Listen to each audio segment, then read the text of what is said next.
Welcome back to small stories big insights.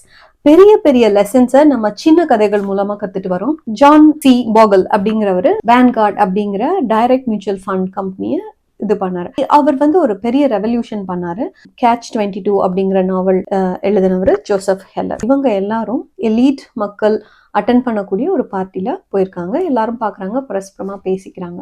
Joseph ஹெல்லருக்கு சொல்றாரு, உங்களுக்கு தெரியுமா, நீங்க கேட்ச் 22 மாதிரி பெரிய நாவல் எழுதி எவ்வளோ பணம் சம்பாரிச்சிங்களோ அதை விட ஜான்சி பாகல் அவர் ஒரு ஃபண்ட் மேனேஜர், ஒரே வருஷத்துல நீங்க இவ்வளோ கஷ்டப்பட்டு சம்பாரிச்சதை விட அதிகமா சம்பாரிச்சிட்டாரு, உங்களுக்கு அது தெரியுமா அப்படின்னு சொல்லி அவங்க பேசிக்கிறாங்க. ஜோசப் ஹெல்லர் என்ன சொல்றாருன்னா, யாரு எவ்வளோ வேணா சம்பாதிக்கட்டுங்க, ஆனா என்கிட்ட இருக்கிற ஒண்ணு அவங்க கிட்ட இல்லாம கூட இருக்கலாம் அப்படின்னு அவர் சொல்றாரு.